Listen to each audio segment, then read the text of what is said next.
नमस्कार। Opinion post internet TV के इस खास प्रोग्राम बीते दिनों की बात में आपका स्वागत है। आज हम बात करेंगे भारत के पहले चुनाव का। भारत को दुनिया का सबसे बड़ा लोकतंत्र होने का गौरव हासिल है। यदि 1975 के आपातकाल को छोड़ दिया जाए तो भारत में नियमित रूप से चुनाव हुए हैं और जब कभी सत्ता परिवर्तन का मौका आया है तो बिना किसी अड़चन के सत्ता परिवर्तन भी हुआ है।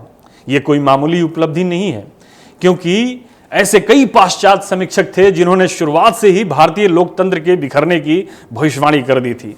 भारत की जनता ने न केवल ऐसे निराशावादियों को गलत साबित किया, बल्कि भारतीय लोकतंत्र को मजबूती प्रदान कर इसे दुनिया में लोकतंत्र के लिए एक मिसाल भी बना दिया। फिलहाल 2 राज्यों में विधानसभा चुनावों की प्रक्रिया जोरों शोर से चल रही है। ऐसे में यह देखना दिलचस्पी से खाली नहीं होगा कि भारत ने एक मजबूत और महान लोकतंत्र बनने की दिशा में अपना पहला कदम कैसे बढ़ाया था। भारत 1947 में अंग्रेजों के दमनकारी शिकंजे से आजाद तो हुआ, लेकिन उस आजादी के लिए उसे भारी कीमत चुकानी पड़ी। देश को 2 हिस्सों में विभाजित कर दिया गया। उस विभाजन के नतीजे में हुए सांप्रदायिक दंगों में लाखों लोग मारे गए, लाखों घर उजड़ गए, करोड़ों लोग अपने जड़ों से उखड़ गए। अभी इन दंगों की आग में झुलसे लोगों के जख्म पूरी तरह से भरे भी नहीं थे और जड़ों से उखड़े हुए लोगों को पूरी तरह से बसाया भी नहीं जा सका था कि दुनिया के सबसे बड़े चुनाव का कराने का भारत ने बेड़ा उठा लिया था। उस समय भारत की आबादी 36 करोड़ के आसपास थी। जाहिर है भारत जैसे विशाल देश जो अभी अभी 200 साल की उपनिवेशवादी लूट खसोट से आजाद हुआ था, यह काम एक हिमालयन मिशन से कम नहीं था। फिर भी प्रधानमंत्री जवाहरलाल नेहरू 1951 की शुरुआत में ही इस कवायद को किसी तरह से पूरा कर लेना चाहते थे। समय बहुत कम था। इतने कम समय में लोकसभा और विधानसभा का चुनाव करवा लेना कोई आसान काम नहीं था। खास तौर पर भारत की भौगोलिक और सामाजिक विविधता को देखते हुए यह असंभव सा काम था। 26 जनवरी 1950 को भारत गणतंत्र बना। उसके एक दिन पहले ही यानी 25 जनवरी 1951 को चुनाव आयोग का गठन हुआ। अप्रैल आते आते लोक प्रतिनिधित्व अधिनियम यानी रिप्रेजेंटेशन ऑफ पीपल्स एक्ट पारित हो चुका था, जिसके तहत भारत में चुनाव होने थे। चुनावी प्रक्रिया को निष्पक्ष, शांतिपूर्ण और सुचारू ढंग से संचालित करने की जिम्मेदारी बंगाल के एक मंझे हुए ICS अधिकारी को दी गई। उस अधिकारी का नाम सुकुमार सेन है। नाम तो सुना होगा आपने, शायद ना सुना हो। सुकुमार सेन को 21 मार्च 1950 को देश का पहला चुनाव आयुक्त बनाया गया।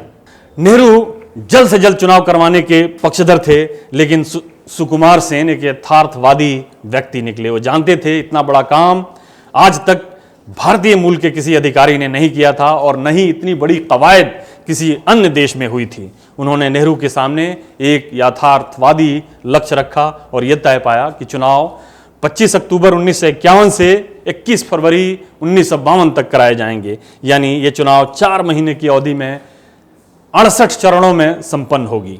दरअसल भारत ने शुरुआत में ही यह फैसला कर लिया था कि वह अपने हर वयस्क नागरिक को जो 21 वर्ष या उससे अधिक आयु का होगा वोट देने का अधिकार देगा।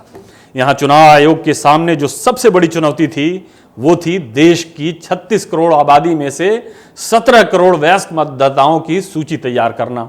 आज के दौर में जब संचार की उन्नत तकनीक हर जगह उपलब्ध है तो ये कोई मुश्किल काम नजर नहीं आता, लेकिन 1951 में जब चुनाव आयोग को यह काम सौंपा गया था तो उस समय भारत जैसे नए देश ही नहीं बल्कि किसी भी देश के लिए ये नामुमकिन सा और मुश्किल सा काम था। इस काम में एक बड़ी बाधा यह थी कि 1951 में देश के अधिकतर लोग अपना नाम तक लिखना नहीं जानते थे। महिलाओं की स्थिति तो और भी खराब थी। उस समय केवल 25% पुरुष और 8% महिलाएं ही साक्षर थीं। इसका एहसास मतदाता सूची तैयार करते समय हुआ। तकरीबन 28 लाख महिलाएं ऐसी थीं जिनका नाम दर्ज नहीं था, बल्कि उनके नाम की जगह फलाने की पत्नी या फलाने की मां लिखा हुआ था।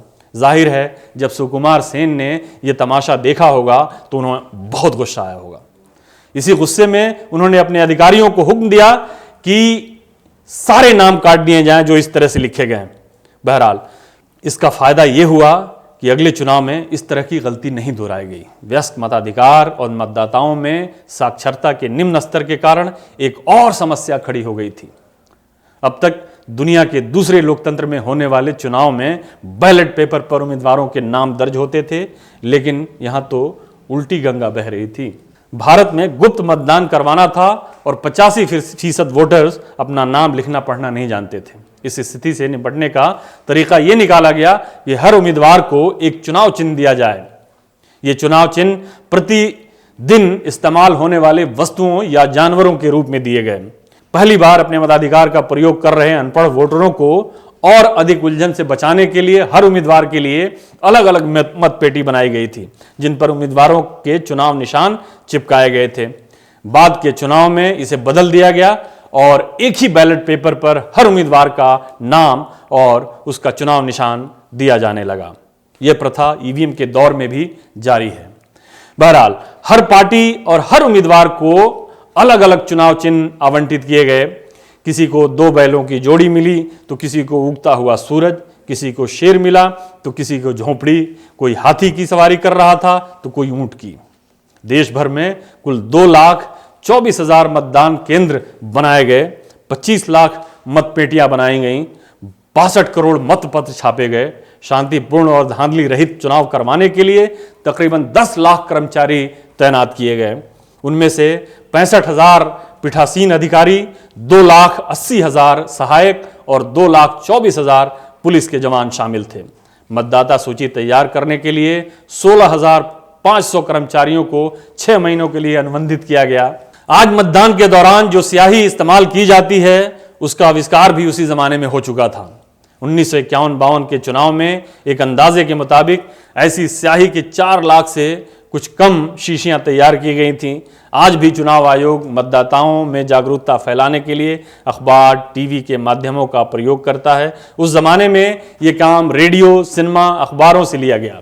यही नहीं, मतदान कर्मियों, मतपेटियों और मतपत्रों को मतदान केंद्रों तक पहुंचाने के लिए यातायात के हर उपलब्ध साधन का उपयोग किया गया था। सुदूर गांवों तक पहुंचने के लिए नदियों पर पुल बनाए गए थे।